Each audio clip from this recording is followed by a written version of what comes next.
第48條，咁呢個其實係 cosine formula 嗰啲問題啦。咁其實如果做 cosine formula 嘅話咧，其實大家要留意一點咧，就係我哋要揾晒嗰3條邊嘅數。咁其實只要揾得清嗰3條邊嘅數咧，呢個問題就唔難做嘅。好啦，咁佢咧就俾題目咧就俾啲 hint 咗我哋咧，就話 A B C D E F G H 係一個 cube。咁 cube 就正立方體，咁正立方體其實即係代表咩咧？即係代表佢每一條邊都係一模一樣嘅。跟住佢話M N 咧就係 midpoint of A B 同埋 E H 呢兩個一樣啦。OK。而每條邊咧都要係 A 嘅 ，A 啦 A 啦 A 啦。咁呢個 A over 2啊 ，A over 2啊，呢個 A 啦，A 啦，咁呢個 A over 2，A over 2，類似咁樣，得唔得？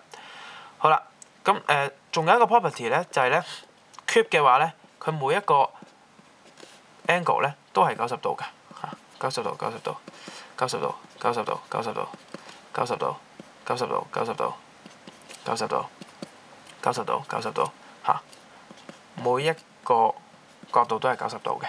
OK， 係啦，咁跟住佢就問 cosine theta 係咩啊？咁 cosine theta 其實咧就會等於 mn 二次方加翻呢個mc 二次方減翻 nc 二次方除翻2嘅 mn mc 啦，得唔得？咁所以好明顯啦，我哋要揾翻呢3條線出嚟。OK， 好啦 ，mn 係咩啊 ？mn 嗱 mn 咧其實咧係會等於 bh 嘅，睇下大家 O 唔 OK 啦。mn 等於 bh 咁 mn 如果等於 bh 嘅話咧，咁 bh 又係咩啊？咁 bh 咁睇落去咧，其實用不時定理逼到出嚟嘅，咁就 a 二次加 a 二次嘅開方咁即係開方 2a 嚟嘅呢個就係 mn。好啦 ，mn 係咁，咁 mc 咧又係用不時定理 a over 2嘅二次加翻 a 二次嘅開方，咁即係開方5 over 2a 啦。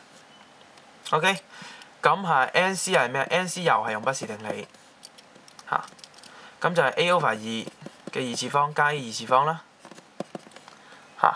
咁就係5開方5 over 2a 啦，又係。OK， 咁我哋再做翻個 cosine formula 嗰度寫翻靚佢啦。咁而家可以 mn 我哋啱啱話二次方啦，咁即係 2a 二次啦。跟住之後加翻 mc mc 二次咁即係開方5 over 2a 嘅二次啦，減翻開方5 over 2a 二次啦。咁呢兩個 cancel 咗嘅跟住除翻2嘅 mn mc 2嘅 mn 啦，咁開方 2a 啦 mc 就係開方5 over 2a。OK， 咁 a 二次方呢度可以拆咗佢，咁2喺呢度可以拆咗佢，咁所以咧剩翻嗰啲數咧就係呢個1 over 開方5除翻開方2嘅。